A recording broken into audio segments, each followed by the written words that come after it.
समझो इस तरह से उन्होंने यानी बैरियर लगा रखा है, गेट बना रखा है कि एक गेट से निकल जाओ, एक बैरियर तोड़ के निकल जाओ तो दूसरे पर रुकना पड़ेगा, तीसरे पर रुकना पड़ेगा, जगह जगह पर बैरियर बना दिया है। तो माया माया के आप ये समझो कि अंदर में कौन है या मन है। माया मन की डोर माया के हाथ में, जीव की जो डोर है जीवात्मा की वो किसके हाथ में? वो थी समझो कि जब नामदान नहीं लिया था हमने आपने, तब किसके हाथ में थी? काल भगवान, जिन्होंने ये शरीर बनाया हमारे आपके लिए, ये खाने पीने रहने की चीज़ें बना दिया, पेड़ पौधे बना दिया, जानवर बना दिया, ये जो बनाया उनके हाथ में थी। लेकिन सदगुरु उनके हाथ में से तो ले लिए, लेकिन मन की जो डोर है माया उसको पकड़े हुए है। और मन ये जो है जब जीवात्मा डाली गई तो वो समझो कि जब नीचे उतारी गई थी तो त्रिकुटी से ही ये लग गया था। तो ये समझो कि एक तरह से मन अभी इस जीवात्मा के साथ इसमें है शरीर में, तो ये पिंडी मन कहलाता है। लेकिन ये स्वर्ग और वैकुंठ में भी मन था, तो वहाँ पर ये अंडी और ब्रह्मांडी मन था। और फिर आप ये समझो जो ये जीवात्मा चार शरीर में जब बंद है, जब ये चारों शरीरों से निकलेगी, स्थूल शरीर, लिंग शरीर, सूक्ष्म शरीर, कारण शरीर, जब इससे निकलती है तब ये इससे छुटकारा मिलता है मन से। अब मन का भी स्थान वही बन गया इसके साथ, और मन से हो गई दोस्ती। तो मन क्या है? मन जड़ है, मन में कोई जीवात्मा नहीं है। मन में कोई जीवात्मा नहीं है। मन जो जिंदा है, चलता है, वो सूरज के जीवात्मा के शक्ति से ही चलता है। पहले यही जीवात्मा सूरज थी। कब? जब सतलोक में थी सूरज थी, और जब इधर आई आप समझो कि जब गुफा में आई, उधर आपके आई, 10वां द्वार उधर आई, तब आपके समझ लो कि ये शिव हुई। आप समझो कि जीव, शिव और हंस, फिर यह हंस रूप हुई, फिर उसके बाद में इधर शिव हुई जब सहस्त्र कमल पर आई, और जब इस शरीर के अंदर आई तो इसको जीव कहलाया गया। तो ये जो जीवात्मा है, अब जब ये प्रभु को भूली, गांठ जब पड़ गई, उधर जा नहीं सकती, और उधर जा नहीं सकती है तो देख नहीं सकती है ऊपर के लोगों को। अंधेरा हो गया एक तरह से इसमें, इस शरीर में अंधेरा ही अंधेरा है। दिन में आँख से देखो यानी उजाला है इस समय, लेकिन आँख बंद कर लो तो भी अंधेरा हो जाएगा। तो यहाँ तो अंधेरा अंधेरा है और उधर उजाला ही उजाला है। वहाँ समझो कि रात होती नहीं है, अंधेरा नाम की चीज़ नहीं है। तो ये जब ये अंधेरे में फंस गई इधर, तो उधर देख नहीं पाती है। जब उधर नहीं देख पाती है तो इसका झुकाव किधर हो गया? इधर इंद्रियों की तरफ हो गया। कौन इंद्रियां हैं? ये आँख, कान, नाक, मुंह और ये दोनों सुराख नीचे के, यही हैं इंद्रियां। तो मन इसको ले आकर के, इस पर ताकत को ले आकर के इंद्रियों का भोग करने लग गया।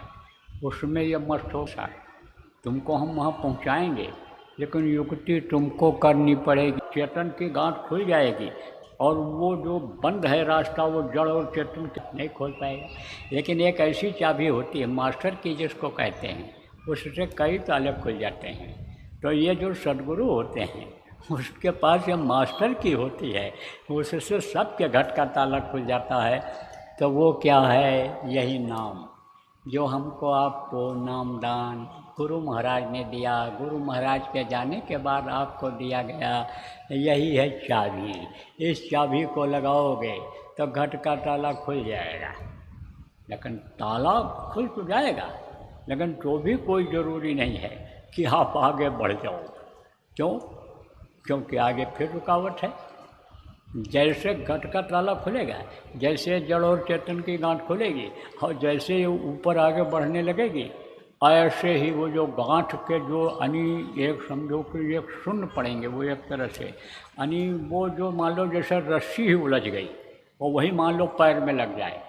खोल दो आप, रस्सी से कोई चीज़ बंधी है और रस्सी को ऐसे बहुत बंधी हुई है, कई बार बंधी हुई है, और उसको आप खोलो और इतनी रस्सी हो जाए और वो सामने पड़ जाए, उसमें फंस जाओ।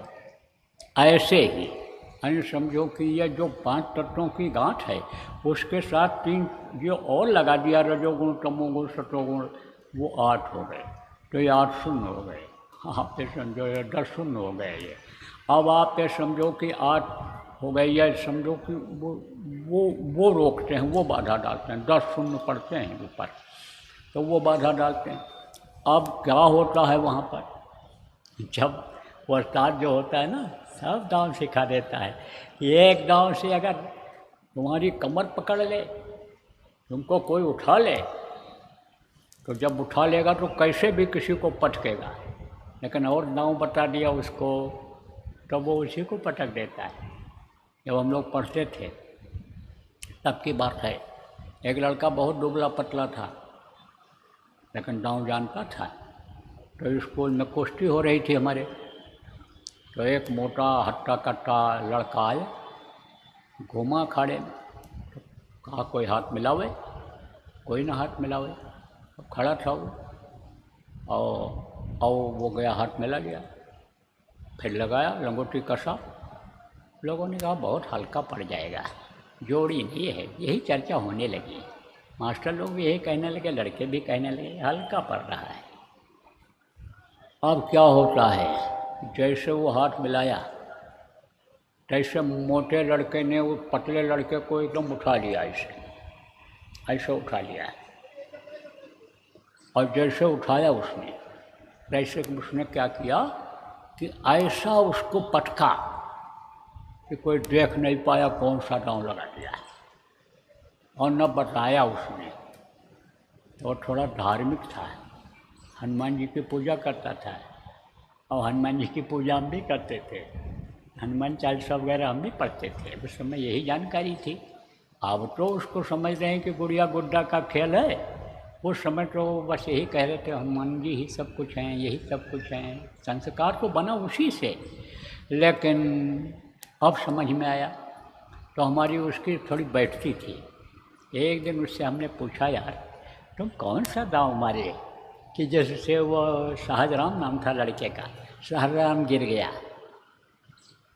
तब हंसा, कहा दांव बता देंगे तब क्या रह जाएगा हमारे पास। अरे हमने कहा हमको कहीं कुश्ती लड़नी है, पहलवानी करेंगे हम, पहलवानी नहीं करेंगे। तो हंस दिया। तो हमने कहा बताओ, अच्छा हम बताएंगे किसी से, छोड़ो। बोला जैसे उसने उठाया तैसे हमने ये दोनों उंगलियों का बीच का ये जो जगह होता है पैर का, उसके यहीं पर यानी समझो यहीं घुटने में ऐसे ऐसे दबा दिया। तो यहाँ नस होती है, बताया उसने। कहा वो नस जहाँ दबी तहाँ उसका पैर लड़खड़ा गया, और लड़खड़ाया जहाँ तहाँ गिरा, और गिरा तो हम उसको फट से गिरते ही उस पर चित कर दिए और ऊपर बैठ गए। इतना जल्दी हुआ कि जल्दी कोई समझ नहीं पाया। तो हमने कहा यार गाँव तुमने सीखा कहाँ? बोले यात्री जी एक थे वहाँ, पहलवान थे, कॉलेज में पढ़ाते भी थे वहीं, तो वही जो है बोले उनके यहाँ जाता था, सिखा दिया उन्होंने। ऐसे ही जो खिलाड़ी होते हैं, वो स्टार होते हैं, वो कई दांव बता देते हैं। तो ये क्या करते हैं ये सब कहते हैं ना, चाहे मरे मूड के मारे, और हम संतन से कहा पड़ी। स्याही जो होती है, स्याही के कांटे बहुत होते हैं, तो स्याही को जो मारो तो स्याही मारने से, लठ मारने से भी नहीं मरती है। और स्याही के कांटे होते हैं, कांटे छू होती है वो, और तो आदमी का बदन जहरीला हो जाता है। तो लड़के उसको मार रहे थे। अब वो कुछ नहीं, अब इन्होंने सोचा भाई लड़कों को तो अभी स्याही परेशान करेगी इनको, ये तो फंस जाएंगे, लड़के हैं अभी जानते नहीं हैं, मार पाएंगे नहीं उसको। तब कहे भाई स्याही मरे मूड़ के मारे, मूड़ माने सिर पर छोड़ दो तो स्याही अपने आप भगेगी, अब या तो मरी जाएगी। स्याही मरे मूड़ के मारे, और हम संतन से का पली, हमको क्या मतलब, हमसे क्या मतलब है मरे जिए, हम कुछ नहीं कह रहे हैं, लेकिन हम ये जानते हैं स्याही मरे मूड़ के मारे, हम संतन से का पली। तो अब आप ये समझो कि वो सब उपाय बता देते हैं कि देखो जब काम के शून्य में जब ये जीवात्मा जाएगी तो काम वासना बहुत बढ़ जाएगी। तो उस समय पर गुरु को याद करना, तो उस समय पर तुम्हारी जो आत्मा है वो शील के उसमें शून्य में प्रवेश हो जाएगी। और जब क्रोध में जाएगी तो क्रोध बहुत बढ़ जाएगा, तुम अपना पराया नहीं पहचान पाओगे। और फिर तब उस समय तुम क्या करना, क्षमा यानी गुरु को याद करना, क्षमा में प्रवेश हो जाएगी फिर तुम्हारी जीवात्मा। ऐसे मोटी बात ये समझो, काम क्रोध लोभ मोह अहंकार का शून्य होता है। अब जब उसमें ये जीवात्मा प्रवेश करती है तो संत बता देते हैं कि भाई बस अब तुम शील क्षमा संतोष विरह विवेक वाले शून्य में तुम चले जाना, उसमें अन्य समझो याद करोगे तो तुम प्रवेश हो जाओगे। तो इससे ये निकलती है। उसके बाद में कल छल बढ़कर जाए समीपा, आंचल मार बुझावे दीपा, वो जो जीवात्मा यानी जो वो माया है वो हर तरह से यानी समझो अपने जो उनके कर्मचारी होते हैं देवी देवता, वो तरह तरह का प्रलोभन देते, तरह तरह का यानी करते, माया लोग पहुँचते वहाँ तक आप ये समझो कि फंसाव ही फंसाव है। लेकिन जब समर्थ गुरु मिल जाते हैं तो ऐसे परम गुरु पायो काहे रमन सिंधु मिल रे। जब गुरु महाराज जैसे प्रेमी आप हमको आपको गुरु महाराज मिल गए तो मन को धूमिल नहीं करना चाहिए, उनके आदेश का पालन करना चाहिए, सुमिरन ध्यान भजन करना चाहिए, तो वो आपको निकालेंगे। किससे निकालेंगे? इंद्रिय जाल से निकालेंगे। आप 10 इंद्रियों का भोग करे पड़ी गले की फांस, ये जो 10 इंद्रियों का भोग है गले की फांस पड़ी है, यह रस्सी कटेगी। और फिर हंस माया जाल बिछाया, निकसन का कोई राह न पाया। वो जगह जगह पर जो जाल बिछा दिया है उससे निकलने का रास्ता कोई नहीं पा रहा है। सत्य पुराण बहु कहो उपाय, और छूट न अधिक अधिक अरुझाई। गोस्वामी जी महाराज ने कहा जितना ही लोगों ने छुड़ाने की कोशिश किया उतने ही उलझते चले गए, नहीं जल्दी निकल पाए। ऐसा वो जाल है। आप समझो कि काल अपना जाल जुदा बिछा रहा है, जो जो गए उन्हीं को लौटा रहा है। वहीं पर सारा सतलोक जैसा लोक बना दिया, उसी में फंसे रहो, वहीं आनंद लेते रहो। अपना घर फिर भूल जा गया, वहाँ पहुँचने के बाद भी घर भूल जाता है। पिता परमेश्वर वहाँ भी पहुँच करके सौराम में भूल जाते हैं। जैसे आपके पास धन हो गया, आपके पास मोटर कार हो गया। पहले जब साइकिल भी नहीं था, कहते थे प्रचार करेंगे साइकिल हो जाती, फिर साइकिल हो गया, स्कूटर हो जाता है, स्कूटर हो जाए तो कार हो जाए, 4 आदमी को और बैठा करके जाएंगे। लेकिन जैसे जैसे बढ़ता गया वैसे वैसे संघर्ष से भी दूर होते चले गए। जैसे जैसे मान प्रतिष्ठा इज्जत बढ़ती गई, जिसके यहाँ गए वही कुर्सी देने लग गया, लोग पैर छूने लग गए। किस चक्कर में कि ऊंचा वहदा पा गए हैं, ये इनके पास धन हो गया है, ये खुश रहेंगे, किसी दिन हमारी मदद कर देंगे। तो जय गुरुदेव बोलना भी बंद कर दिया, जय गुरुदेव बोलना भी बंद कर देते हैं। तो ये क्या है? ये फंसा हुई तो है, यहाँ भी फंसा। ऐसे सुख मिल जाता है शरीर का तो वहाँ भी सुख फंस जाता है जीव, जल्दी नहीं वहाँ से उबर पाता, आगे नहीं जा पाता है। पुण्य छिड़े मृत्यु लोके, स्वर्ग और वैकुंठ का सुख भोगने के बाद फिर यहीं मृत्यु लोक में आना पड़ जाता है। लौट लौट 84 में आना पड़ जाता है। लौटा रहा का मतलब क्या होता है? फिर जाओ वहीं मृत्यु लोक में जाओ, काल लौटा रहा है। और आगे नीलम कुंड महान नलपाल और महाकाल ने रचिया जाल। महाकाल से महाशून्य से निकल पाना बड़ा मुश्किल होता है। अब देखो नए आदमी जो आए हो, ज़्यादा कोई नहीं समझ पाओ, पुरानों को तो सुनाता रहूँगा। अब नए लोग आप समझ लो ठीक से। आपको नामदान भी देना है, क्योंकि नामदान के बारे में आपको लोगों ने बताया होगा तो आपको समझाऊंगा। अब ये सब बताने के बाद आप जितने पुराने लोग हो, आप इस बात को समझो कि गुरु पूर्णिमा है और गुरु भक्ति आपके अंदर आ गई।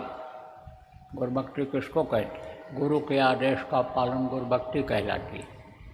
अब गुरु का आदेश चाहे रैन में हो, चाहे पैन में हो, चाहे सैन में, पालन करना ही गुरु भक्ति है। वहाँ मनमुखता नहीं लानी चाहिए। मनमुखता क्या है, गुरुमुखता क्या है? गुरु जो कहें वही करो, और मनमुखता क्या है, जो मन में आवे वो करो। तो मन में अभी तक तो आता रहा सो करते रहे, अब गुरु के वचनों को याद करो। और गुरु जो कह करके, गुरु महाराज जैसे गुरु चले गए कि बराबर सुमिरन ध्यान भजन करते रहना। सुमिरन ध्यान भजन में मन न लगे तो शाकाहारी का प्रचार करना, लोगों को शाकाहारी नशा मुक्त बनाना, लोगों को सतयुग देखने के लायक बनाना, सतयुग लाने में मदद करना, प्रचार करना। इस धरती पर सतयुग आ जाएगा तो सारी व्यवस्था सही हो जाएगी। एक सूत्र ये जो देकर के चले गए कि सतयुग आएगा, कलयुग जाएगा, ये जो कह करके गए, इस धरा पर ही सतयुग उतर आए तो सतयुग जैसा वातावरण हो जाएगा तो ये सब समस्याएं खत्म हो जाएगी। कोई चोरी नहीं, कोई डकैती नहीं, कोई व्यभिचार नहीं, कोई किसी का धन हड़प नहीं करेगा। जैसे त्रेता में था, जननी समझा नहीं पर नारी, धन पराय बिस्ते विष भारी। दूसरे के धन को लोग जहर से जहर मानते थे, दूसरे की माँ बहन को अपनी माँ और बहन की तरह से समझते थे। नीयत अच्छी थी तो समय पर जाड़ा, समय पर गर्मी, समय पर बरसात होती थी। विधुमय पूर्व मयू खनिए रब सब जतन काट, मांगे बारे देह जल रामचंद्र के राज। मांगने पर पानी मिलता था, लेकिन सतयुग जब था तो मांगना भी नहीं पड़ता था। जब जरूरत पड़ती थी, बादल आते थे, बरस जाते थे। निमित्त मात्र के लिए किसान खेत को जोत करके बो करके चला आता था। जब जरूरत पड़ती थी, बादल आते थे, बरस जाते थे। एक बार लोग बोते थे और 27 बार काटते थे। तब ये खेती करने की, काटने की, सींचने की, खाद पानी डालने की ज़रूरत पड़ती थी? नहीं पड़ती थी। तो वैसा वातावरण हो जाए तो फिर क्या कहना है। तो इस काम में अपने तन को लगाओ, मन को लगाओ, मन की गंदगी को दूर करो, तन के गंदगी को दूर करो, कर्मों को काटो। ये वचन हैं गुरु के। तो आप इसमें से अब वचनों को पकड़ लो। गुरु की बातों को मैं बता रहा हूँ, गुरु की बातों को दोहरा रहा हूँ।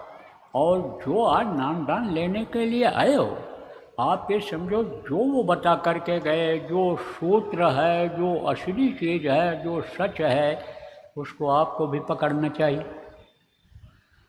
तो अब नए लोग जो आप आए हो, आपको नाम दान देना है। तो वैसे तो आप किसी न किसी देवी देवता भगवान को मानते ही होगे।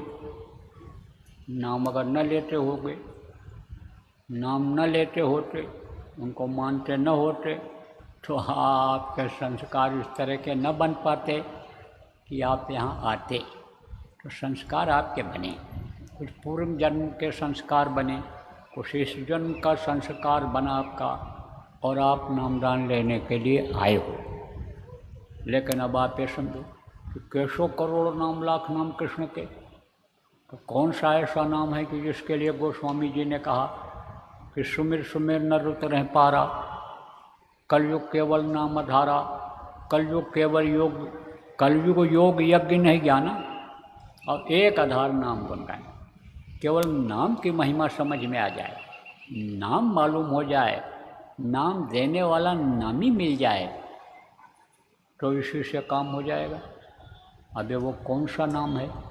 ये वो नाम है जिसके लिए गोस्वामी जी महाराज ने कहा कि राम न सकहि नाम गुण गाई, और कहलक करो मैं नाम बढ़ाई। ये वो नाम है, ये वो नाम है जिसके लिए कहा गया नाम रसायन पीजिए, यह अवसर यह दांव, फिर पीछे पछताएगा जब चला चली हो जाओ।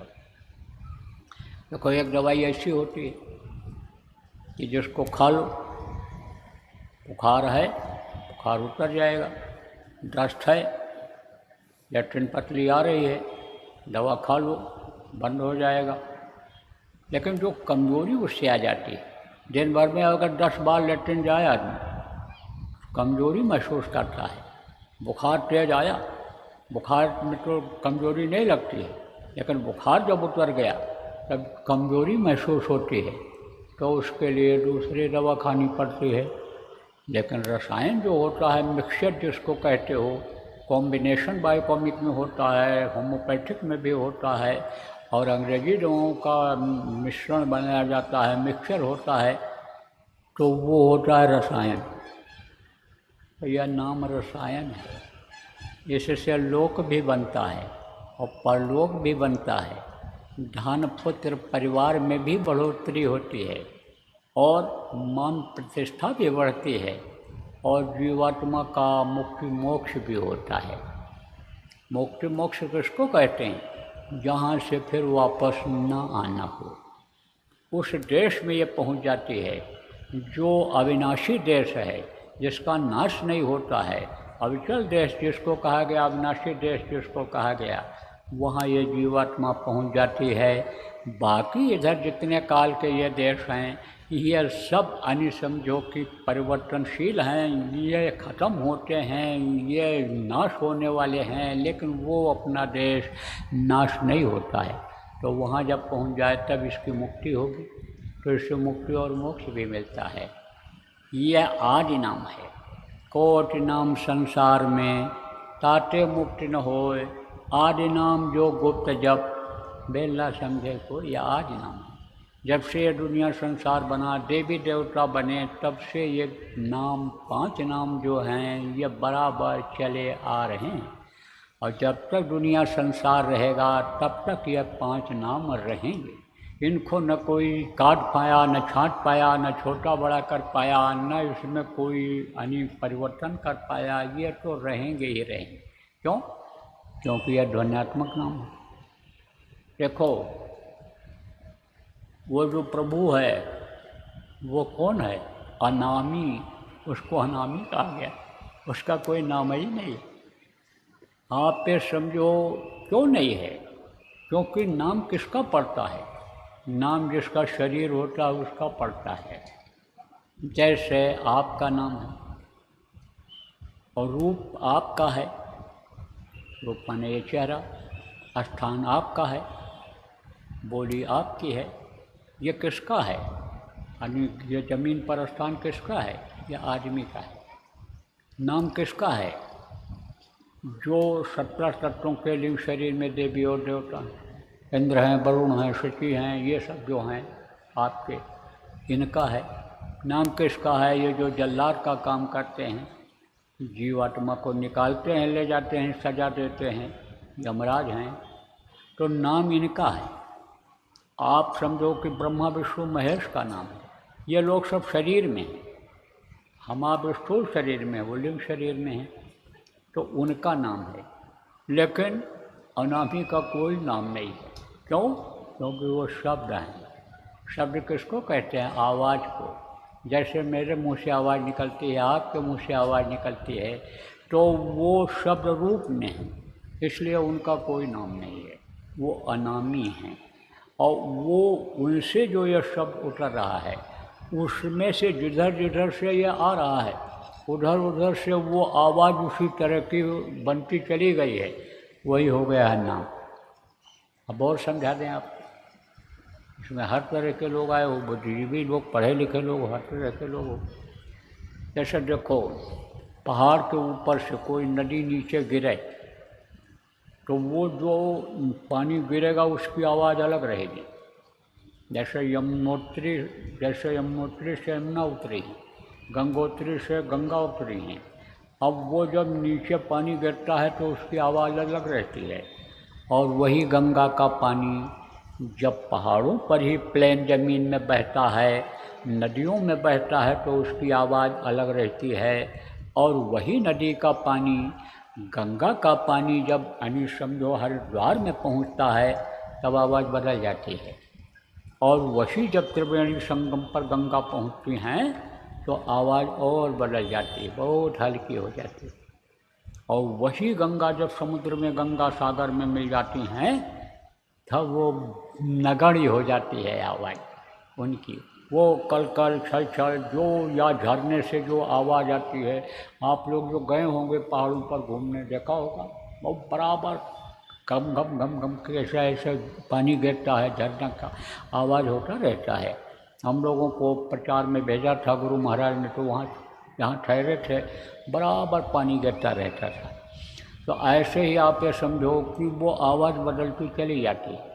ऐसे ये आवाज़ ऊपर से जो आई और जहाँ जहाँ से ये निकली तहाँ तहाँ से आवाज़ ये बदलती चली गई, वही नाम हो गया। और भी बता दें, समझा दें। तो ट्यूबवेल होता है पानी का, मोटा पाइप लगा रहता है, उससे जो पानी गिरता है उसकी आवाज़ अलग रहती है, और पतला पानी लगा दो तो उसकी आवाज़ अलग रहेगी, और वो और काफ़ी पतला लगा दो तो छी छी छी करके आवाज़ यानी बाहर पानी निकलता है। ऐसे ही आवाज़ बदलती जाती है। तो उनका तो कोई नाम नहीं है, वो तो शब्द रूपी हैं वो। लेकिन ये जहाँ से आज लोक हैं इनके, अब एक ही दिन में आपको क्या बताया जाए। पहले आप जो बराबर सत्संग सुनते रहते हो, आपको बताया गया है कि ये लोक बने हैं, बनाया था उन्होंने, खचाखच जीवात्माएँ भरी हुई हैं वहाँ पर। सारा मतलब कि अलग वातावरण ही है, अलग जैसे यहाँ व्यवस्था है, इससे अनेक करोड़ों गुना सुंदर और अच्छी व्यवस्था है। तो उधर से जब ये आवाज़ नीचे ऐसे उतरी तो समझो कि वो आवाज़ बदलती चली गई। अब वही आवाज़, वही शब्द की डोर हर किसी के अंदर जुड़ी हुई है जीवात्मा में, और शब्द की डोर को, आवाज़ को पकड़ करके ही यह जाती है। तो जो आवाज़ वहाँ से आई है वो नाम जब मालूम हो जाता है, और उस नाम का जब सुमिरन करते हैं और उन ध्वनियों का जब याद करते हैं, तब आप ये समझो कि उसमें खिंचाव पैदा होता है। वो सुमिरन जब करते हैं, तब वो जब देखते हैं कि भाई हमको कोई याद कर रहा है, तब वो इधर देखते हैं, ध्यान देते हैं, और वो शब्द में फिर ताकत आती है। और वो जो ताकत शब्द की है उसमें क्या होता है, चुंबकत्व शक्ति होती है। चुंबक जिसको कहते हो, खींच लेता है। योगियों को भी आवाज़ सुनाई पड़ी, किसी को घुंघरू की, किसी को झिंगुर की, किसी को हरिंग के ओम ह्रिंग की आवाज़ सुनाई पड़ी, किसी को ओम क्लिंग की आवाज़ सुनाई पड़ी। ये सब देवताओं की आवाज़ें हैं जो देवलोक में रहते हैं, ये जो अंडलोक में रहते हैं, उनकी आवाज़ों को लोगों ने सुना और सुनते हैं अब भी। तो उसी को वो अनहद वाणी कहते हैं, आकाशवाणी कहते हैं। और वो जो ये जो आवाज़ है, आप ये समझो वो अलग है, वो आवाज़ अलग है। वो खींच करके यानी जीवात्मा को उससे आगे नहीं ले जा सकती है। वो ध्यान उधर दिलाएगी, उनके लोक में मान लो पकड़ में आ गई तो उनके लोक में पहुंचा देगी है। लेकिन वो खुद बंधे पड़े हैं, वो खुद बंधन में हैं। कोई छेड़े मृत्युलोक है, कोई छेड़ हो जाता है मृत्युलोक में, धन को काटते हुए खींच करके लेकर चली जाती है। जैसे बहुत ताकतवर चुंबक हो तो दूर से ही ऐसे खींचता है, ऐसे ही आवाज़ें खींचती है ये। तो भजन करना इसीलिए सिखाया जाता है। ध्यान देखो, पहले भी लोग लगाते थे। ध्यान की प्रक्रिया ये बहुत दिनों से चली आ रही है।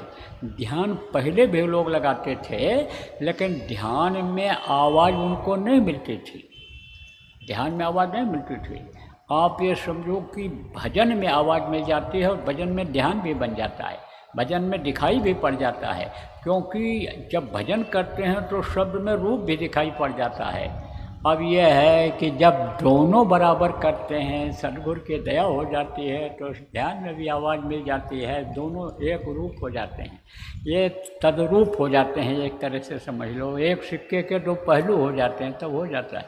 तो उनको आवाज़ नहीं मिलती जल्दी। कौन सी आवाज़? वो सुखमना आवाज़ जैसे कहते हो, सुखमना आवाज़, वो सुखमना आवाज़ नहीं मिलती है, ये जो शब्द वाली आवाज़। तो नाम वहाँ से निकला है, ये वहीं से आया है, ये वो नाम है कि जिसके लिए मीरा ने कहा, पायो रे मैंने नाम रतन धन पायो, वस्तु अमूलक दी मेरे सद्गुरु, कृपा करी अपनायो, पायो रे मैंने नाम रतन धन पायो। तो वो नाम मैं बताऊँगा। गुरु महाराज बहुत लोगों को बताए, रास्ता भी बताए मुक्ति मोक्ष का, पार होने का रास्ता भी बताए, तो पार भी किए। समर्थ संत थे, समर्थ संत, इतने बड़े संत कोई थे ही नहीं। बहुत संत आए, संतों की भूमि है, 700 वर्ष से संत आते रहे हैं, लेकिन जो पावर गुरु महाराज लेकर के आए वो पावर किसी में नहीं थी।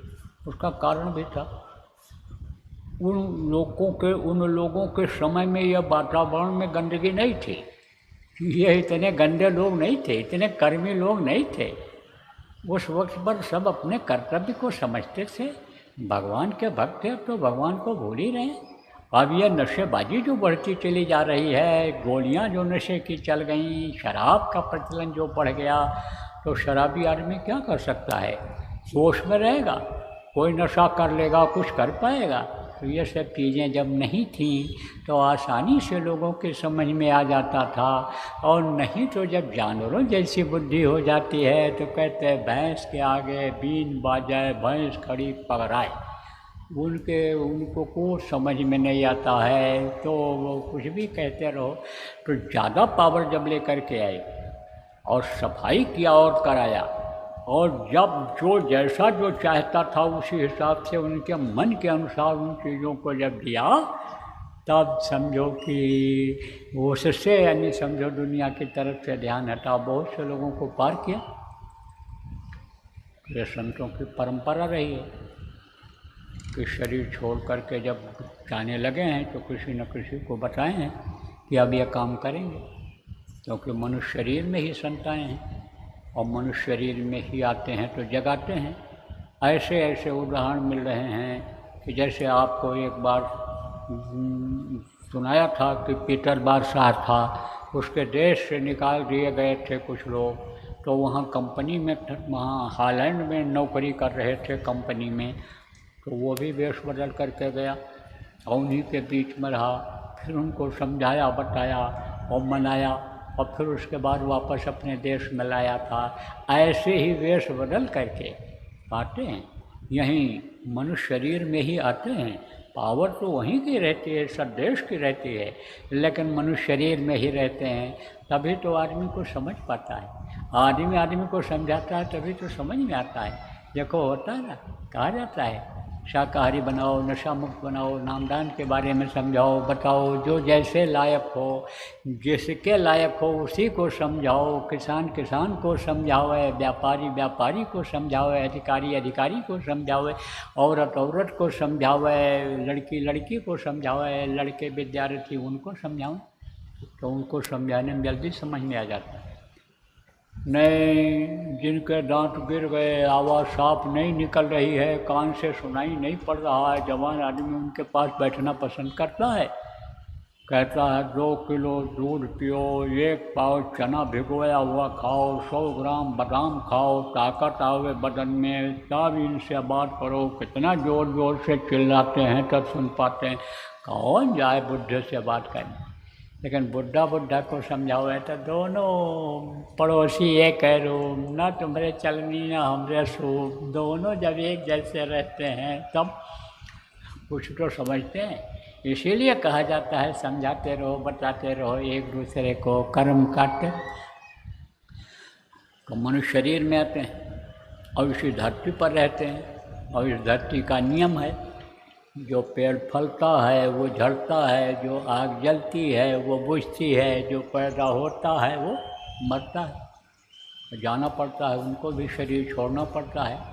तो जैसे बाप अपने बेटे को सिखा बता करके जाता है कि इस तरह बेटा गृहस्थी को चलाना, इस तरह से रहेगा, सब समझा के जाता है, ऐसे ही वो समझा बता करके, दौलत दे करके, आध्यात्मिक पावर दे करके आनी चले जाते हैं दुनिया से। तो संतों की परंपरा के अनुसार ही गुरु महाराज ने मुझे न चीज़ को आदेश दिया, कहा आप यह नामदान देंगे। गुरु महाराज की दया हुई, जब पहुंचा था गुरु महाराज के पास कुछ नहीं जानता था, लेकिन 40 साल गुरु महाराज ने अपने पास रखा। अपने बेटे का कोई क्या परवरिश करेगा, क्या समझाएगा, बताएगा, कभी प्रेम से, कभी डांट फटकार करके। अरे इतना ताड़ना, इतना सताया गुरु महाराज ने बातों से, इतना जैसे कसौटी पर सोना कसा जाता है कि कभी कभी तो मन कहता था चुपके से झोला उठाओ निकल चलो, लेकिन फिर इतना प्यार दिया कि जितना प्यार जीवन में कहीं नहीं मिला था। तो कहते हैं ना, गुर कुम्हार शिष कुंभ है, गड़ी गड़ी काढ़ है खोट, अंतर हाथ सराह दे, बाहर मारे चोट। कुम्हार घड़ा बनाता है कि बढ़िया सुंदर सुडोल घड़ा बन जाए, तब बाहर से थपकी लगाता है, उसको बराबर करता है ठोक पीट करके, लेकिन अंदर हाथ लगाए रहता है कि कहीं घड़ा टूट न जाए। ऐसे संभाला गुरु महाराज ने, और आज आपके बीच में कुछ कहने के लायक बनाया।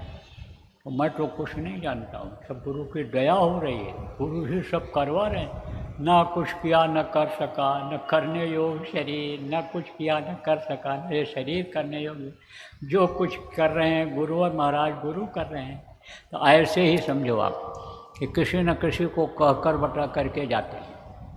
तो नामदान आपको दूंगा, बताऊंगा नामदान आप करना आपको रहेगा, जो करोगे उनको मिलेगा, क्योंकि ये कर्म प्रधान है। आप ये समझो प्रेमियों, सकल पदार्थ है जग माही, कर्महीन नर पावत नहीं। गोस्वामी जी महाराज ने कहा कि इस दुनिया संसार में सब कुछ है, और यह मनुष्य शरीर में सब कुछ भरा हुआ है। इसी में पाँचों नौबत बाजती हो, छठी छोरा या मंदिर खाली पड़ा पैठन लागे का, इसी में सब कुछ है। यही घट भीतर सात समुंदर, यही में मलमल नहाओ, मन मोरा बिरस बन जाओ, घर ही क्या करी। इसी में अन्य समझो आपकी, इसी में गंगा, इसी में तीर्थ, इसी में सृजनहारा है, इसी में सब कुछ है। इसीलिए तो इसको मंदिर बताया गया, मानव शरीर को मंदिर बताया। मुसलमान फकीर ने इसको मस्जिद बताया, और गिरजाघर स्पिरिचुअल मास्टर ने इसको बताया। इसमें आप ये देखो कि 52 तो बुर्ज हैं इस मानव मंदिर में, 52 बुर्ज और 12 पंगूरे हैं और 9 दरवाजे हैं। आप समझो ये मानव मंदिर इस तरह का है। ये बेमिसाल मस्जिद बताया, फकीर ने कहा ये बेमिसाल मस्जिद है।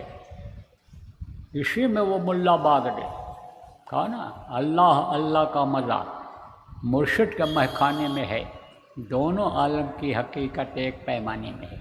ना खुदा मंदिर में देखा, ना खुदा मस्जिद में है। और शेख जी रिंदों से पूछो दिल की आशानी में। कबीर साहब ने कहा जो तिल माही तेल है, जो चकमक में आग, तेरा साईं तुझ में जान से कैसो जानी सील। यानी वो मालिक निवास करता है। तो ये बेमिसाल मंदिर मस्जिद है कि नहीं है? बेमिसाल है। इसमें समझो सारे गुण भरे हुए हैं। अंदर का तो रचना आपको मालूम ही नहीं है कि कैसी रचना है।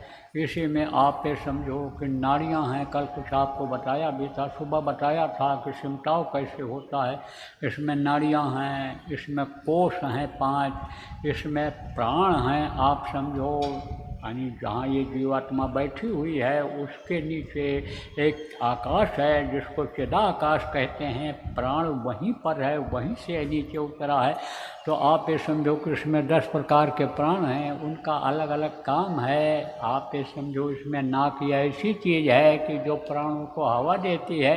ये जो दोनों सुराख हैं या हवा ले करके अंदर प्राणों को देते हैं।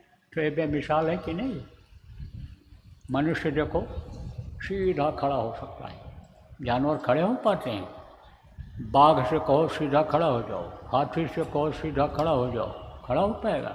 भीमकाय शरीर है, मोटा तगड़ा, लेकिन वो खड़ा होकर आसमान नहीं देख सकता है। ऐसे खड़े खड़े एक जगह पीछे घूम करके ऐसे नहीं देख सकता है जब तक एकदम नहीं घूमेगा। लेकिन मनुष्य जैसा चाहे इसको मोड़ दे। कसरत करने वालों को देखो, इधर से उधर, उधर से उधर, कैसे कैसे इसको मोड़ देते हैं। हाथ पे समझो हड्डियाँ नहीं टूटती। कसरत करके व्यायाम करते हैं, सोचो आप, नहीं टूट सकती। वो कर पाएंगे? अरे भाई, तो बेश कीमती है ये मानव मंदिर है। आज तक जिसको मिला इसी में भगवान मिला, भगवान मिलता है इसी में मिलता है। और गृहस्थ आश्रम को बहुत ऊंचा आश्रम बताया गया। जितने आश्रम हैं उससे सबसे ऊंचा आश्रम गृहस्थ आश्रम है। क्योंकि इस समय तो ज़्यादा अच्छा इसलिए है कि आदमी की ज़रूरतें ज़्यादा बढ़ गई, और ये ज़रूरतें बाहर पूरी नहीं हो सकती हैं। तो चुराएगा, कहीं खाएगा, भूख को रोक नहीं सकता आदमी, प्यास को रोक नहीं सकता है। और मान लो मन ये जो खराब हो गया तो इंद्रियों को रोक नहीं सकता है। घर में है, औरत है, बच्चे हैं, परिवार है, सब कुछ है, सारा साधन। तो सबसे अच्छा तो यही। लेकिन फंसे रहो इसी में, फंसे न रहो, हमेशा न फंसे रहो, नहीं फंस जाओगे। कैसे बनना चाहिए? कि जैसे एक कटोरे में शहद रख दो तो एक मक्खी आती है, कटोरे के ऊपर बैठ करके शहद को खा करके उड़ जाती है, और दूसरी मक्खी आती है कटोरे में रखे हुए शहद में कूद पड़ती है। शहद तो खाती है लेकिन उसके पंख फंस जाते हैं, निकल नहीं पाती है। तो फंस जाओगे तो निकल नहीं पाओगे, और रहो इसी में। लेकिन उस तरह से रहो जैसे कीचड़ में कमल खिल जाता है, इस तरह से रहो। जो गृहस्थी का असर है उस तरह से आपके ऊपर ना आने पावे कि जैसे कमल के पत्ते के ऊपर आप किसी भी तरह का तेल डाल दो तो नहीं रुकेगा, लेकिन पानी डाल दो, पानी की बूंदें रुकी रहती हैं। ऐसे ही रहो आप, रहो गृहस्थ आश्रम में ही, लेकिन उसमें फंसे न रहो। उससे समय निकालो 1 घंटा सुबह शाम का, किसके लिए? अपने आत्मा के कल्याण के लिए, प्रभु के पास अपने पहुंचने के लिए, अपनी आत्मा की मुक्ति के लिए समय निकालो। तो यह मानव मंदिर है, यह मंदिर फिर दोबारा आपको नहीं मिलेगा। ये तो कोट जन्म जब भटका खाया तब यह अंदर संडोल पाया। आप समझो करोड़ों जन्मों में भटकने के बाद तब ये मनुष्य शरीर मिला है, लेकिन आप कहाँ पहुँच गए हो? बिल्कुल बॉर्डर पर पहुँच गए हो। 184 भरम भटक कर और पग में अटके हो आए। एक पैर अगर इधर से उधर रख दो तो अपने जगह में पहुँच जाओ, अपने घर में पहुँच जाओ। और अगर नहीं रख पाए तो फिर परतंत्र हो, दूसरे के देश में हो, पराधीन सुख सपने नहीं। यहाँ कहाँ सुख है? यहाँ तो कदम कदम पर रोना है। पैदा होता है बच्चा तो रोता है, दूध नहीं मिलता है तो रोता है, खिलौना नहीं मिला तो रोया, लड़कों से झगड़ा हुआ खेल खेल में तो रोया, पढ़ाई में फेल हो गया तो रोया, पास हो गया नौकरी नहीं मिली तो रोया, नौकरी किया छूट गई नहीं कर पाया तो रोया, शादी नहीं हुई तो रो रहे हैं, और शादी हो गई तो रो रहे हैं। जिसके बच्चे नहीं वो रो रहा है, जिसके 4 बच्चे हैं वो भी रो रहा है। कह रहा मर जाते तो ठीक था, ये तो कोई पैर पकड़ के खींच रहा है, कोई हाथ पकड़ के खींच रहा है, कोई तो सेवा करते करते इस ताक में है कि किसी तरह से ये इनकी आँख लग जाए और गला दबा करके चाबी निकालने तिजोरी की। तो सब तो रो ही रहे हैं। तो रोते रोते आए, रोते रोते चले जाओगे। क्या लेकर तो आया जग में, क्या लेकर तो जाएगा? नंगे पैदा हुए हो, नंगे करके शमशान घाट भेज दिए जाओ। इसलिए कुछ करो तो नाम बताऊंगा, सीधा सरल रास्ता। ना अष्टांग योग करना, ना हठ योग करना, ना कुंडलिनियों को जगाना, ना प्राणायाम करना है इसमें, न कोई फूल पत्ती नैवेद्य लाना है आपको, न कोई जौ तिल अक्षत मेवा अगरबत्ती दीपक लाना है देवता को खुश करने के, न नहाना धोना जरूरी है, न कोई कपड़ा बदलना जरूरी है, न मोड़ मुड़ाना जरूरी है, न कंठी बांधना जरूरी है, न दाढ़ी बाल बढ़ाना जरूरी है, न बाल बच्चों को छोड़ना जरूरी। जो भी काम आप करते हो मेहनत ईमानदारी के साथ करो, उसमें बरकत मिल जाएगी। आप जहाँ खाते हो, जिस समाज में रहते हो, जाति में रहते हो, उसी के साथ रहो, खाओ शाकाहारी भोजन। जहाँ लड़का लड़की का शादी ब्याह करते हो वहीं पर करो। हम किसी का जाति धर्म नहीं बदल रहे हैं। हमारे यहाँ तो देखो मानव जाति है, कोई किसी से पूछता है कि किस जाति के हो? पूछ नहीं। यहाँ तो सिया राम मैं सब जग जानी, करो प्रणाम जोर जुग पानी, सब जगह पर राम रम रहे हैं। जीवात्मा प्रभु जिनको राम कहा उन्होंने वो सब में रम रहे हैं। तो सब में जब हैं, खड़क में राम, खंड में नाम, जब सब जगह रम रहे हैं, तो फिर जो जैसा चश्मा लगाता है उसको वैसा ही सूरज दिखाई पड़ता है। तो जब यहाँ साफ है चश्मा तो काले रंग का सूरज कैसे दिखाई पड़ेगा?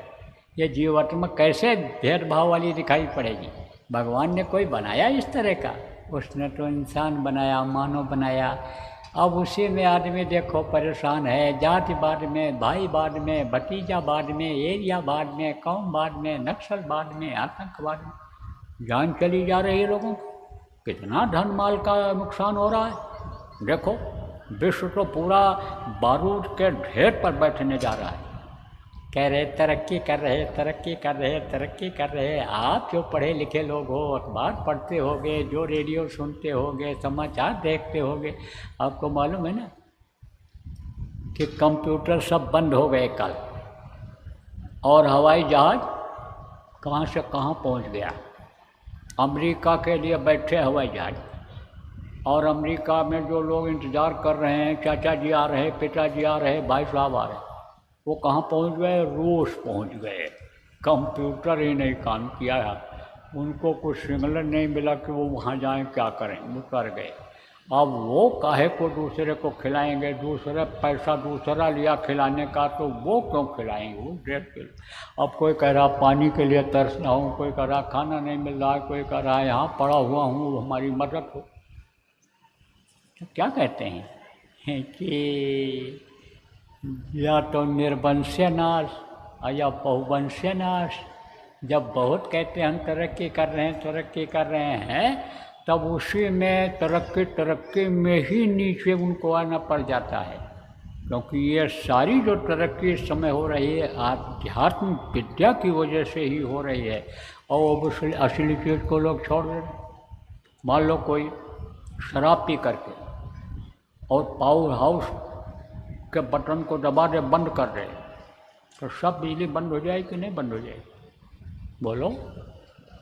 अरे कोई गुस्से में आ जाए मांस खा करके, क्योंकि ये खून को गर्म करता है और क्रोध को बढ़ाता है। अंडा गर्म होता है, खून में गर्मी लाता है, और खून में गर्मी आती है तो गुस्सा होता है आदमी, और फिर उस बटन को दबा दे, बिजली गुल हो जाए।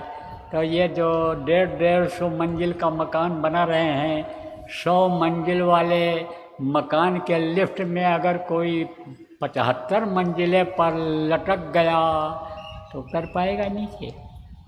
अब बिजली फेल, सारा काम तो सब बिजली से हो रहा है।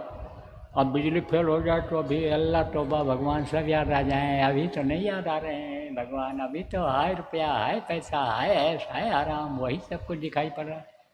समय तो खराब आ रहा है। तो आपको मैं बता रहा था, देखो ज़्यादा समय नहीं लगे, आपको नामदान देना है। तो ये नाम बताऊंगा आपको 5। यह है ध्वन्यात्मक नाम। अब जिनका नाम होता है, उनका रूप होता है, उनका स्थान होता है, उनकी होती है आवाज़। जैसे आपका नाम है, आपका रूप है, आपका स्थान है, आपकी आवाज़ है, ऐसे ये 5 ध्वनि हैं। इनका नाम है, इनका रूप है, इनका स्थान है, इनकी है आवाज़। तो वो मैं आपको बताऊंगा, रटाऊंगा, याद कराऊंगा। जितना भी आप याद कर सकते हो याद कर। जो न याद हो पावे उसका लिखा हुआ कागज़ यहीं मैदान में मिल जाएगा। लेकिन भीड़ बहुत ज़्यादा है। मैं देख रहा हूँ उधर, वो उधर वहाँ गेट के पास तक लोग बैठे हैं, और उधर जहाँ तक मैं देख रहा हूँ सब आदमी उधर उधर भी बैठे हैं, यहाँ नहीं दिख रहा है, वहाँ तक है। और वो गेट जो आप देख रहे हो वहाँ तक बैठे हैं, सब पूरा मैदान भरा हुआ है, खचा खचिया इधर सब बैठे हुए। अब इतनी भीड़, अब इसमें आप ये समझो कि ना मिल पावे कागज़ आपको, तो पुराने लोगों से पूछ करके लिख लेना और याद कर लेना। और जब याद हो जाए तब कागज़ को फाड़ करके कहीं सुनसान जगह पर फेंक देना। बताना मत किसी को। अगर आप बता दोगे तो उसका कोई फ़ायदा नहीं होगा। रिकॉर्ड करके सुना दोगे तो भी उसका कोई फ़ायदा नहीं होगा। लिख कर दे दोगे नए आदमी को तो उसको कोई फ़ायदा नहीं होगा।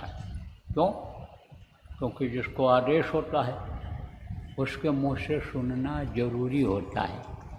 अब समझा दें आप, जैसे कोई अधिकारी है, उसके यहाँ आप जाओ तो उसके कर्मचारी होंगे, चपरासी होगा, बाबू होंगे, आर्टरी होता है, जो वहाँ सिपाही खड़ा रहता है, वो होंगे।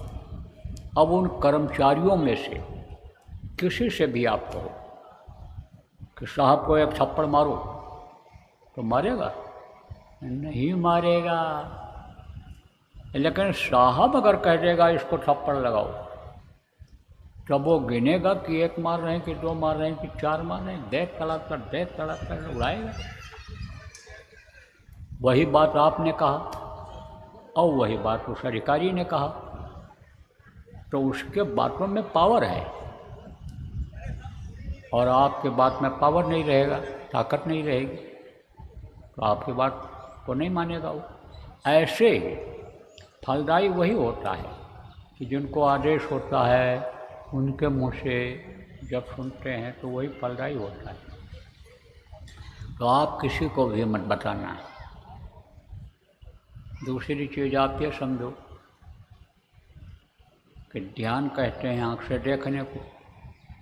कल थोड़ा विस्तार में बता दूंगा, समय रहेगा तो, कि ध्यान का मतलब क्या होता है, भजन का मतलब क्या होता है, सुमरन क्या होता है, क्या सावधानी बरतनी चाहिए, क्या करना चाहिए। गुरु महाराज की मौज रहेगी तो कल बता देंगे, समय रहेगा। लेकिन आज तो आप यही मोटी बात समझो कि ध्यान कहते हैं आँख से देखने को और भजन कहते हैं कान से सुनने को। तो जब ध्यान लगाओगे, मन को रोकोगे, तब आपको कुछ दिखाई पड़ेगा। मन को रोक करके आवाज़ को पकड़ने की कोशिश करोगे तब आपको सुनाई पड़ेगा, मस्तानी आवाज़ सुनाई पड़ेगी, सीन सीनरी दृश्य दिखाई पड़ेंगे, देवी देवता फरिश्ते जिनको कहते हो जब देखोगे तब आप हजम नहीं कर पाओगे, खुश हो जाओगे। मानव की ये प्रवृत्ति है, मनुष्य की ये आदत है कि अच्छी चीज़ उसको मिल जाए तो सबको बताता है। लड़का पास हो गया अच्छे नंबर से, नौकरी मिल गई तो दिन भर फ़ोन करते रहते हैं, मेरा भैया को नौकरी मिल गई, वो अफसर हो गया, वो पास हो गया। साड़ी खरीद लाती हैं सस्ती, तो सस्ती साड़ी सेल में मिल गई, सबको फ़ोन करके बताती हूँ, चाची ले आओ, भाभी ले आओ, चली जाओ, दीदी ले आओ, बहुत सस्ती मिल रही, 800 रुपये साड़ी 500 में मिल रही। आदत होती है। तो अच्छी चीज़ जब पा जाओगे, जिसको कभी देखा नहीं सुना नहीं, तो आप लोगों को बताने लगोगे और जैसे बताओगे तैसे ही वो बंद कर देगा, फिर ना तो सुनाई पड़ेगा ना दिखाई पड़ेगा। इसलिए बताना मत किसी को, वो आपकी अपनी चीज़ रहेगी, वो आपकी अपनी दौलत रहेगी।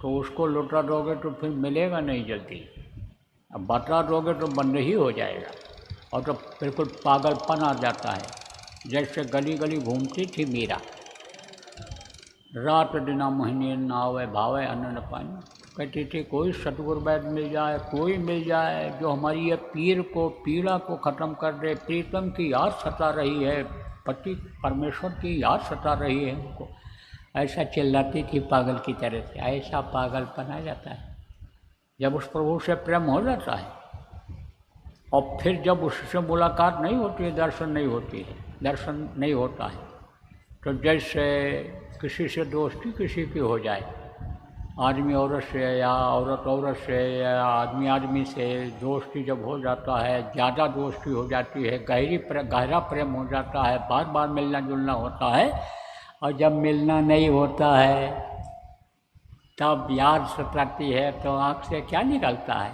आंसू।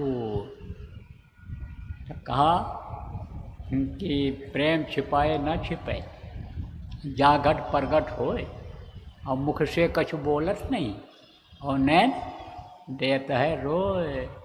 झरझर पानी गिरता है, और आंसू का ज़्यादा गिरना भी समझो कि स्वास्थ्य के लिए खराब होता है। इसलिए बताना मत किसी को, कुछ भी दिखाई या सुनाई पड़े, और मेहनत करोगे और जैसा बताया जाएगा मन रोक करके करोगे तो कोई सौतेले बेटे नहीं हो, बेटी नहीं हो उनके, उसी के सब हो। सकल जीव मबूब चाया, सब पर मोर बराबर दया, सब पर दया हो रही उसकी, सभी जो उसी के हो। अब यह है कि दया के घाट पर बैठ जाओगे, मिल जाएगी दया।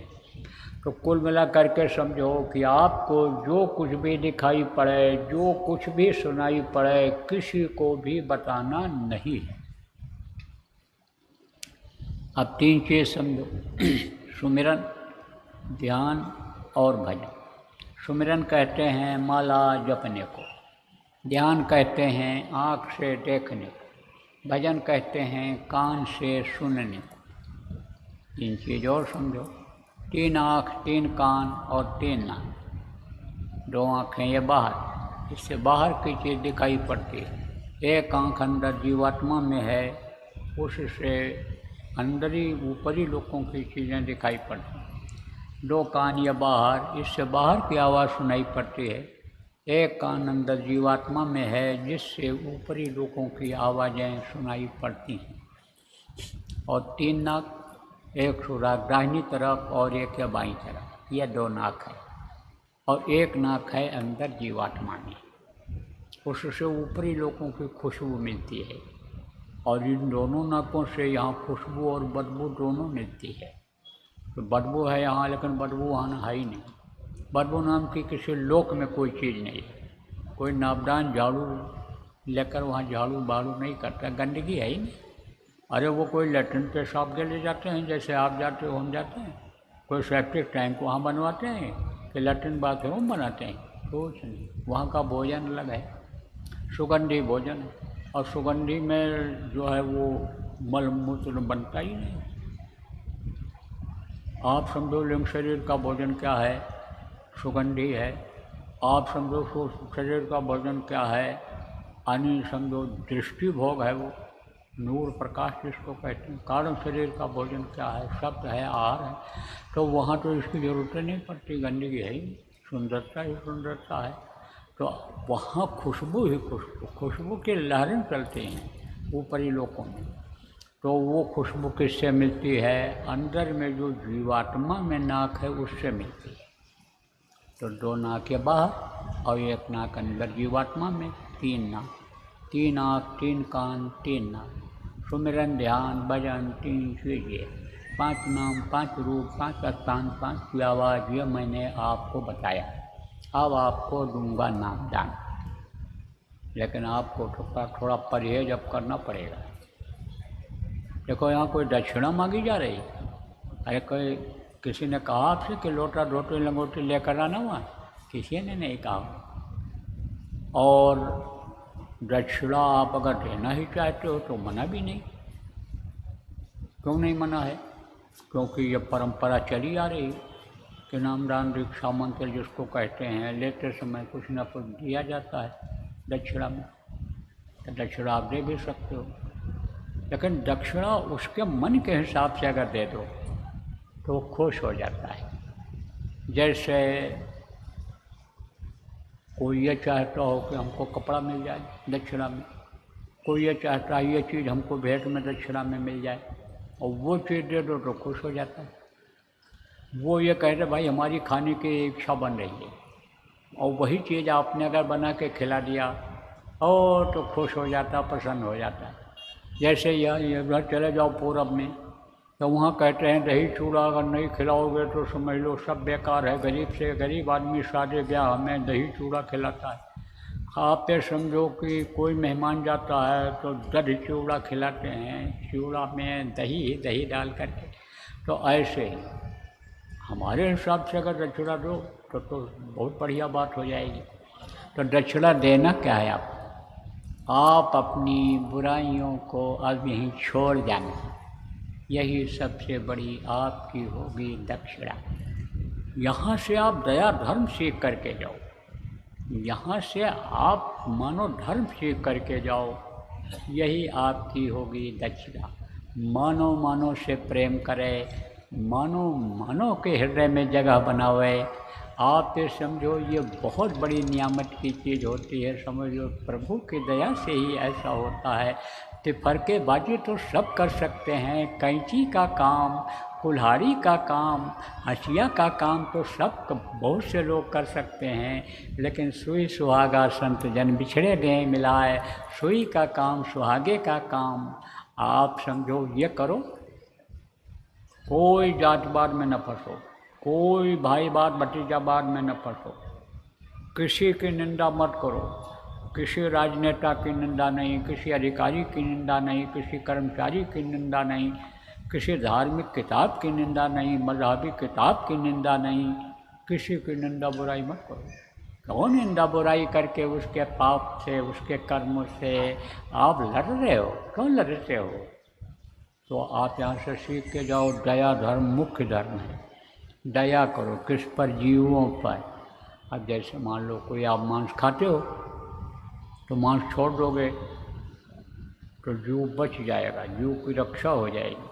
और मांस खाने वाले रोज़ जब मांस खाएंगे तो बकरा काटने वाला तो काटेगा ही। ना मिलेगा बकरा तो कुत्ता बिल्ली का काट करके उसे मिला करके दे देगा। उसको तो बेचना है। अब ईमान इतना खराब हो गया है आदमी का कि मिलावट करने में तनिक भी नहीं संकोच कर रहा है। वो तो खुदा भगवान को भूल ही गया कि राम धरो के बैठ कर सबका मुजरा ले, जाकी जैसी चाकरी उसको वैसा दे। वो तो भूल ही गया कि वो सब जा ले रहा है, उसके कैमरे से नहीं बच सकते हैं। धोखा देने में, बेईमानी करने में, मिलावट करने में आदमी संकोच नहीं कर रहा। लेकिन ये नहीं मालूम है कि वो सब देख रहा है जिसको आप नहीं देख पा रहे हो। उसके कैमरे से आप नहीं बच सकते हो। तो भाई जीवों पर करो दया, मांस मत खाओ। मछली में भी जीव है, अंडा में भी जीव है, मत खाओ इसको। इस मानो मंदिर को गंदा मत करो। गंदा हो जाएगा तो कितना भी पूजा उपासना साधना करोगे आपका वो कबूल नहीं होगा। जिस तरह से कोई मंदिर में गंदगी पड़ी हो, पूजा पाठ नहीं करते हो कि हमारी पूजा स्वीकार नहीं होगी, इसी तरह से इसको गंदा मत करना। बाकी हम कोई न घर छुड़ा रहे, न जमीन जायदाद छुड़ा रहे, न आपका भोजन छुड़ा रहे।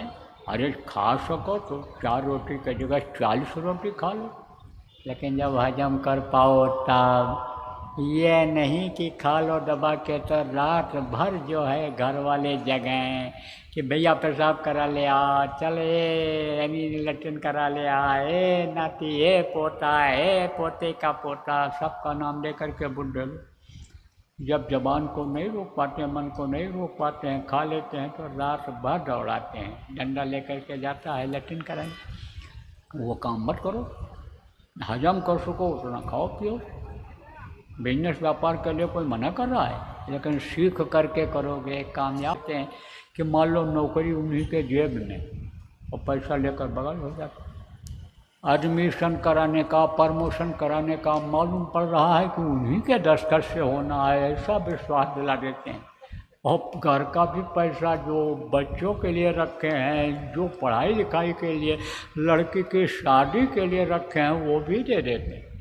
और जब ये विश्वास हो जाता है कि तनख्वाह से ज़्यादा आमदनी होगी, इंतजाम तो आपका इंतजाम नहीं करेगा। विश्वास करो पर। अब मोटी बात समझो कि मांस मत खाना, मछली मत खाना, अंडा मत खाना, शराब मत पीना, और शराब जैसे नशे की चीज़ों का इस्तेमाल मत करना।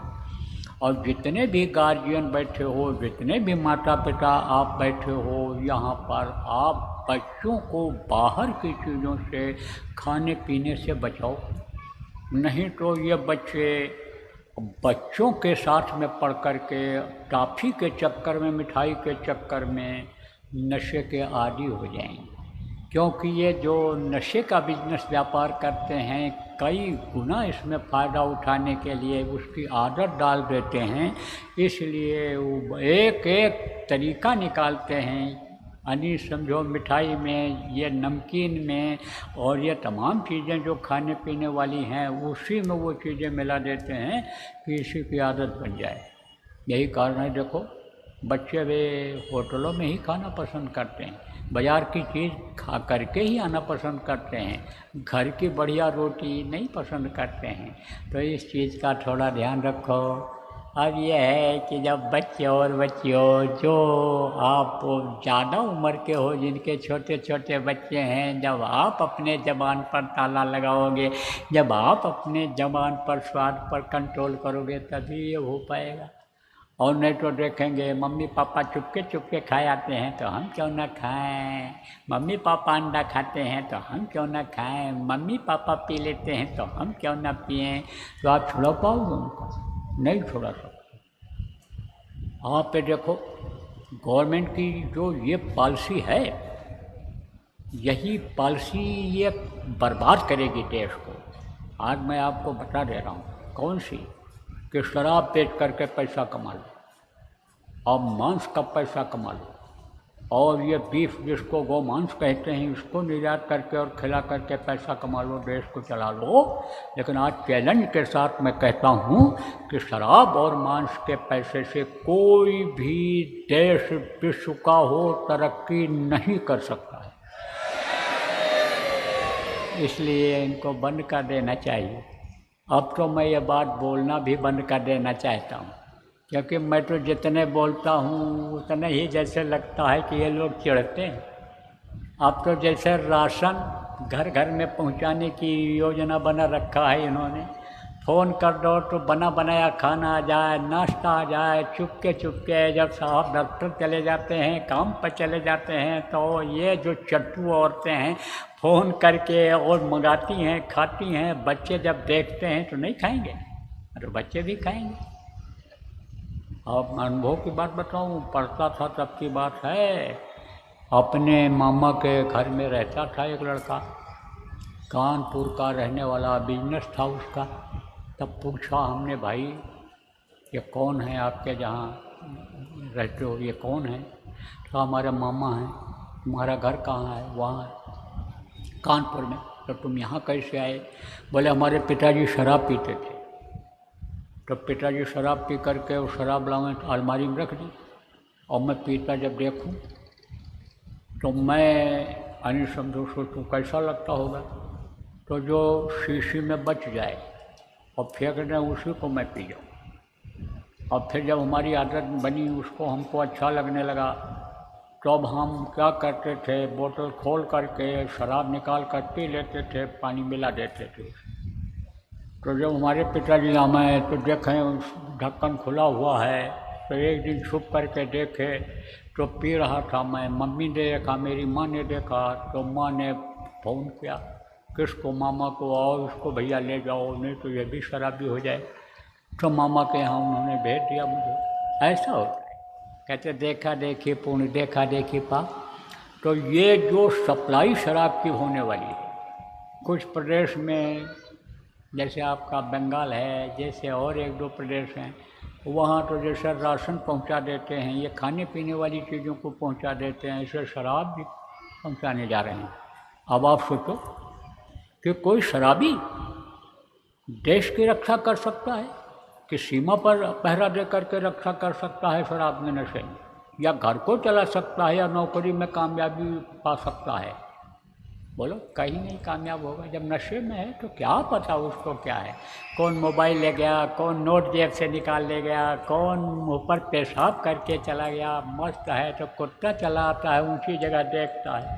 कुत्ते कहाँ पेशाब करते हैं? ऊंची जगह पर ही करते हैं, ऐसे पैर उठा करके। क्या पता कि कौन है? अरे क्या पता है कि कौन पेशाब कर गया, कौन क्या कर गया, नशे में पड़ जाता है। तो ये तो विनाश का भैया कारण बन रहा है। तो कम से कम आप बंद नहीं कर सकते हो, इतने आदमी हो, लेकिन आप जो कोई पीते हो आप तो बंद कर दो, अपने परिवार वालों को तो समझा दो, बता दो, उनको तो छुड़ाने की कोशिश करो। अपनी जाति बिरादरी में जिसमें रहते हो, रिश्तेदारों के बीच में रहते हो, तो उनको तो छुड़ाने की कोशिश करो। तो नशा मत करना, ऐसा नशा मत करना कि जिससे होश में न रह जाओ। कुछ हल्के नशा होते हैं, जैसे तंबाकू, बीड़ी, सिगरेट, हुक्का। लेकिन अब तो सिगरेट भी खतरनाक आने लग गया मार्केट में, उसी में चरस भर देते हैं, तो मालूम तो पड़ता है सिगरेट पी रहे, लेकिन वो चरस उसमें भरा रहता है। ऐसे ऐसे पाउडर आ गए कि जिसको ऐसे कपड़े कागज़ में रख के लपेट देते। अब देखने वाले तो समझेंगे कि लड़का सिगरेट पी रहा है, हल्का नशा होगा, लेकिन अब वही तो वो तरह तरह के पाउडर आ गए, नशीली चीज़ें आ गई, अब उसकी बन जाती है आदत, और वही फिर चोर बन जाता है, वही डकैत बन जाता है, वही जंजीर खींचता है औरतों का, वही मोबाइल चुराता है, वही मोटरसाइकिल और गाड़ियों को चुराता है, वही बदमाश हो जाता है। तो अब इस बात को आपको समझने की ज़रूरत है कि नशा तो अन्य के अलावा और कोई होना ही नहीं चाहिए। आप ये समझो कि तंबाकू की ही अगर लत लगी है, गुटखा की ही लत लगी है, जिसको खाने से कैंसर रोग ज़्यादा हो रहा है, लेकिन हल्का नशा होता है उसमें, उसी की आदत अगर बनी है, और ध्यान लगाना भी बताया जाए। अब ध्यान आप लगा रहे हो और ध्यान में अब ऊपर निकलने वाले हो, इस शरीर को छोड़ करके ऊपर जाने वाले हो। हम आपको फिर वापस, आप कहोगे बीड़ी पी लें, तंबाकू खा लें, छुट्टी खा लें, तब उसके बाद फिर बैठेंगे, तो बैठ नहीं पाओगे, नहीं बैठने पाओगे। वो नशा उतर जाएगा, अपने घर जाने का नशा इसके आगे उतर जाएगा, ये ज़बरदस्त हो जाएगा। इसलिए हम तो भैया बीड़ी सिगरेट कभी पिए नहीं, कभी नहीं पिए। और आप ये समझो कि यानी 3 मार्च का था शायद दिन, यानी समझो कि 1974 में पान खाए थे कोई आगे, तब से छोड़ा नहीं, पान खाया, सुपारी भी नहीं खाए, तो हम तो कभी छुए भी नहीं, खाए भी। हमारे गुरु महाराज भी नहीं खाए थे, सुपारी पान नहीं खाए वो भी, और वो भी कभी सिगरेट बीड़ी हुक्का पिए भी। तो समझो आप कि नशा तो ये कोई भी हो, ये भजन नंदियों के लिए खराब ही होता है। तो तेज नशे का सेवन आप मत करना, और जब अंदर का नशा आएगा और वो मस्ती आएगी, तो यह नशा बिल्कुल बेकार लगेगा। मिर्ची की तरह यह नशा लगेगा, जो आपको मिठाई की तरह लग रहा है, बड़ा प्यारा है। वो नशा आपको, जो अलग से हम मस्ती में डूबे, होश कब है उन्हें ज़िंदगी का, वो रास्ता अब आपको बताता हूँ। तो देखो, 5 नाम, 5 रूप, 5 स्थान, 5 की आवाज़, और सुमिरन ध्यान भजन, 3 चीज़ें, और 3 आँख, 3 कान और 3 नाक। ये मैंने आपको बताया। अब आपको दूंगा नाम दान। बैठो, मारो पालथू, ऐसे बैठ जाओ। जो नाम बोलूँगा आप बोलना, और जब मैं बोलना बंद कर दूँगा तो आप भी बोलना बंद कर देना, और फिर आपको समझाऊँगा। खोल दो आँख और कान, खोल दो। इसको कहते हैं भजन। इसी तरह से बराबर भजन करना रहेगा। तो आज रात से ही प्रैक्टिस करना शुरू कर दो। यहाँ पर जो लोग आए हो रहो, पुराने लोगों से पूछ लेना, समझ लेना, और जो आसपास के लोग आए हो, वहाँ भी आपके आसपास में सत्संगी होंगे, उनसे आप पूछ करके समझ करके करना।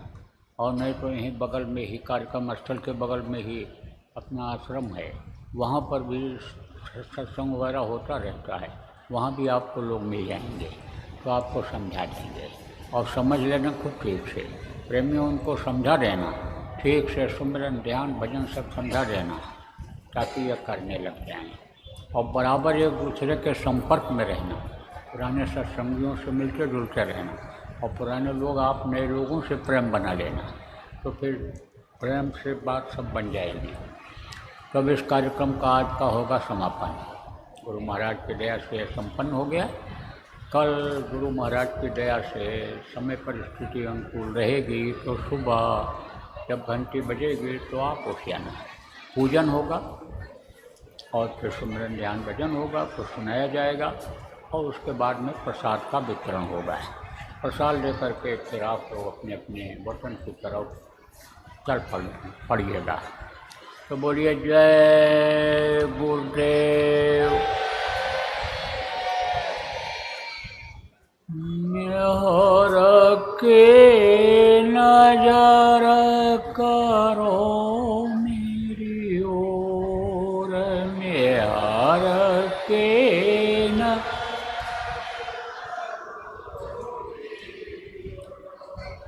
दया के नजर करो मेरी ओर, दया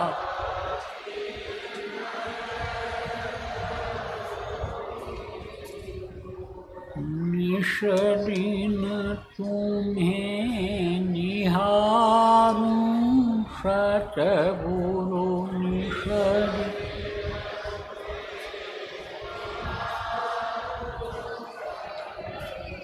जैसे चंद्र चकोर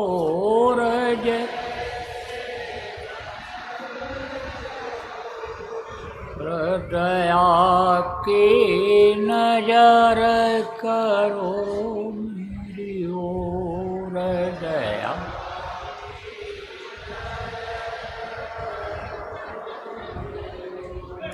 जानू न कौन भूल हुई तन से जान,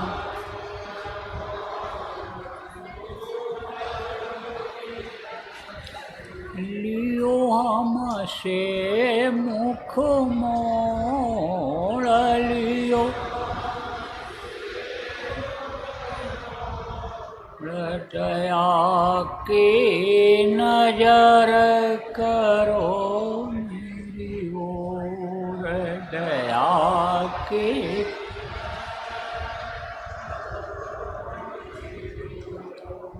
बालक जान चूक बिसराओ,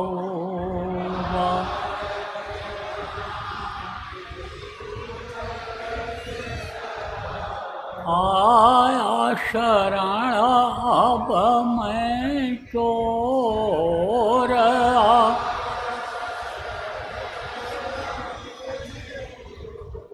हृदया की नजर करो मेरी ओर दया की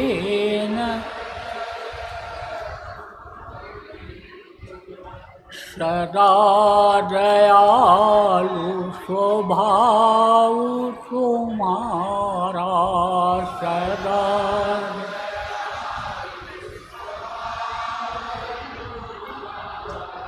मेरी बेरी आकाश भयऊ कठोर में,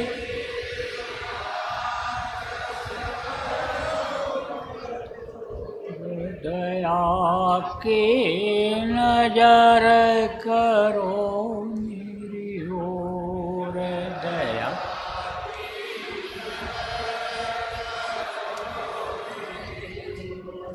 शरणागत की लाज न राखो,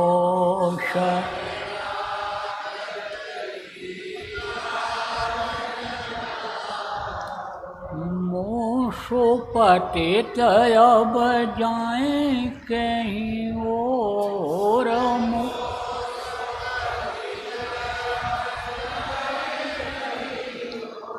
हृदया की नजर करो मेरी ओर दया।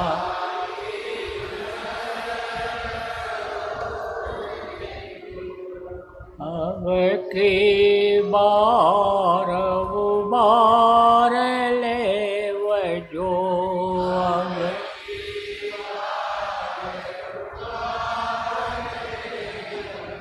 फिर न दरब पग यही मगोर, फिर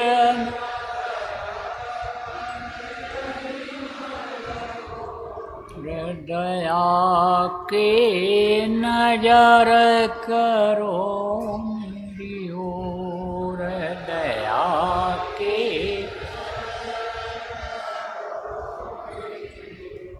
मेहर की नजर करो मेरी ओर, मेहर की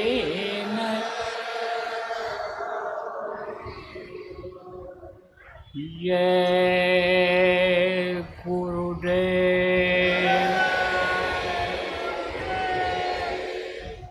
जय गुरुदेव, जय गुरुदेव, जय गुरुदेव, जय जय गुरुदेव।